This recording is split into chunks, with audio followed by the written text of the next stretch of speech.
Cuando comenzó el debate en torno a la posible comunión de los divorciados vueltos a casar, algunos ya vimos y dijimos que posiblemente se iba a seguir un proceso equivalente paralelo al que se había seguido con el aborto. Es un proceso en 4 etapas y una quinta que está comenzando ya. La primera etapa con el aborto, hay que recordarlo, fue la de presentar a la opinión pública un caso que se llamaba caso lacrimógeno. Una menor de edad, divorciada, a ser posible por su malvado padrastro, y que se encontraba en un caso terrible, incluso con peligro de su vida. Bueno, caso lacrimógeno que movía a la opinión pública, y no importaba si era verdadero o no, o si era representativo o no de lo que sucedía de verdad con el aborto.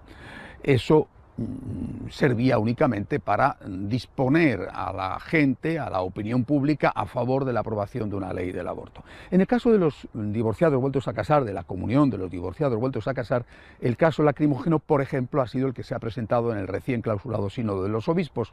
El niño que va a tomar su primera comunión, y en el momento en que va a comulgar, parte un fragmento de la hostia consagrada para dársela a su papá divorciado que no puede comulgar. Bueno, por lo tanto, se parte en una primera etapa, un primer paso del proceso, de presentar a la opinión pública un caso que golpea la sensibilidad y que hace que esa mayoría de gente que quizá no piensa tanto en el por qué las cosas tienen que ser como son, sino que se mueve más a golpe de sentimiento, se predisponga a favor de lo que se quiere introducir. En un caso el aborto, en otro caso la comunión de los divorciados vueltos a casar. Después viene un segundo paso.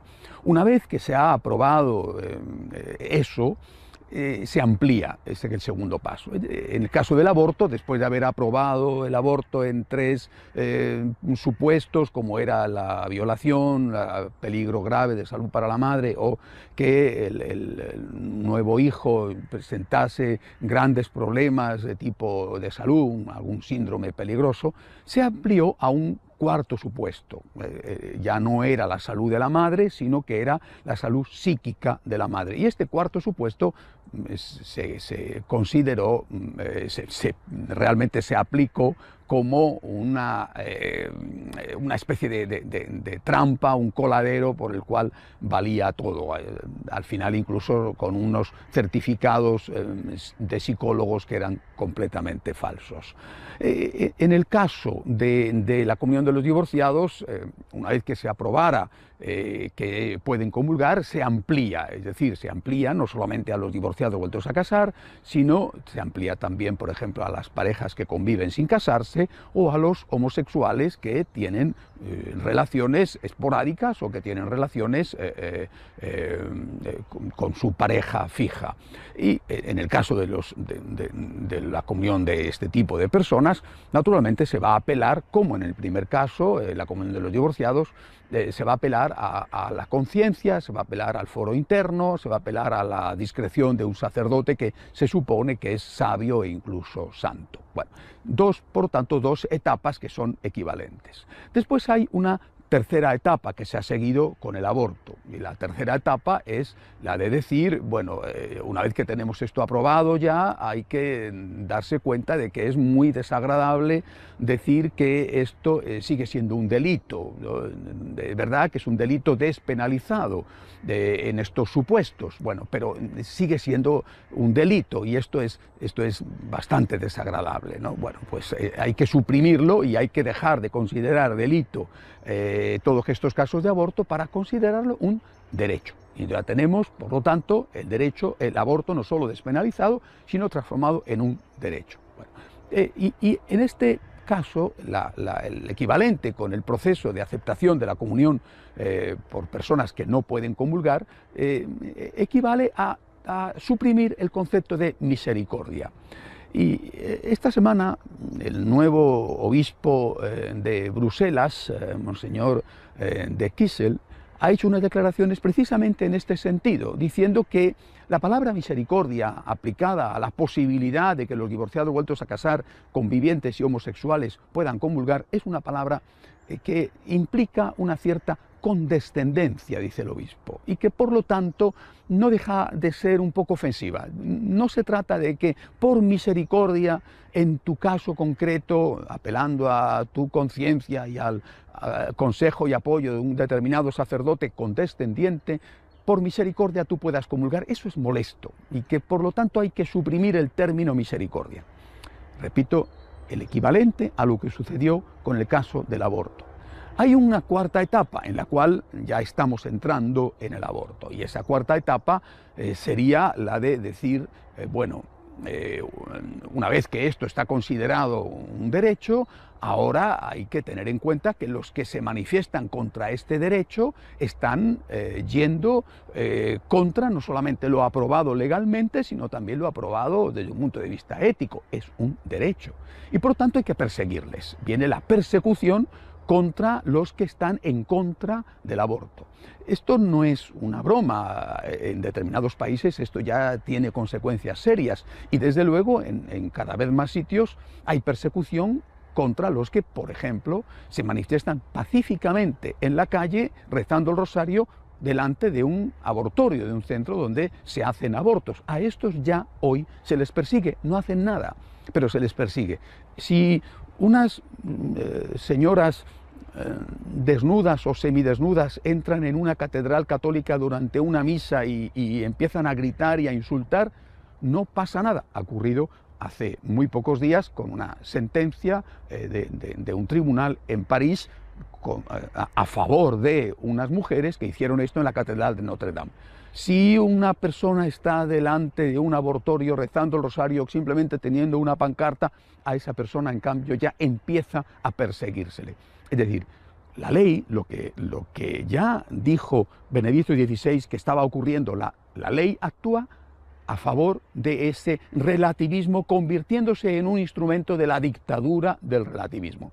Esto va a tener muy probablemente su equivalente también en el caso de la comunión de estas personas que no pueden comulgar, pero que se les va a permitir comulgar. Primero se dice que por misericordia y después se dice que tienen derecho a ello. Y por lo tanto, el cuarto paso es decir, todos aquellos que no están de acuerdo y que insisten en que ese tipo de personas no pueden comulgar, todos aquellos están yendo contra un derecho de alguien y por lo tanto están siendo fariseos, esto ya se está diciendo, están siendo personas sin corazón, personas duras, personas que no están siendo fieles a Jesucristo y probablemente van a sufrir un ostracismo en el caso de que sean sacerdotes y ahí vendría la quinta etapa, el culmen de la persecución o expulsión de la Iglesia, excomunión o moverte y empujarte de tal modo que no te quede más remedio que marcharte. Esto puede parecer exagerado, pero si uno compara lo que ha sucedido con el aborto y se ve que están siguiendo punto por punto los mismos pasos, a mí no me parece que sea tan difícil que se produzca. Sinceramente creo que solo el Espíritu Santo, con una intervención extraordinaria por su parte, puede evitarnos que terminemos en este camino, que terminemos en este final que ya se ha recorrido con el aborto y que se está empezando a recorrer puntualmente, paso por paso, de una forma paralela con el caso de la comunión. A los divorciados vueltos a casar, después a los que conviven, después a los homosexuales que practican y después que terminarán seguramente intentando poner fuera de la Iglesia a todos aquellos que seguimos diciendo que hay que ser fieles a Jesucristo y no fieles a lo que el mundo nos pide. Decir que los divorciados vueltos a casar puedan comulgar por misericordia es condescendiente, le parece al nuevo obispo de Bruselas. Es como si les hicieran un favor por algo a lo que realmente tienen derecho. Conforme se aproxima el Año Santo de la Misericordia, uno de los obispos nombrados recientemente, el de Bruselas, ha sugerido que el término misericordia es condescendiente para quienes la necesitan y que la Iglesia debería ser más relevante para la sociedad. Nombrado la semana pasada por el Papa para presidir el arzobispado de Malinas, Bruselas, en Bélgica, Joseph de Kessel expresó su decepción respecto a que el recién concluido Sínodo de la Familia del Vaticano no llegó lo suficientemente lejos para permitir la comunión de los católicos divorciados vueltos a casar. El sínodo quizá no haya producido los resultados concretos que se esperaban, tales como permitir que los católicos divorciados y vueltos a casar reciban la comunión, dijo el arzobispo de Kessel. Pero es increíble verlo como un signo de una iglesia que ha cambiado. La mentalidad realmente ya no es la misma. Quizá yo sea una persona cuidadosa, pero creo que deberíamos estar acelerando el tiempo, continuó el arzobispo. La misericordia es una palabra importante para mí, pero de una forma u otra aún es un tanto condescendiente.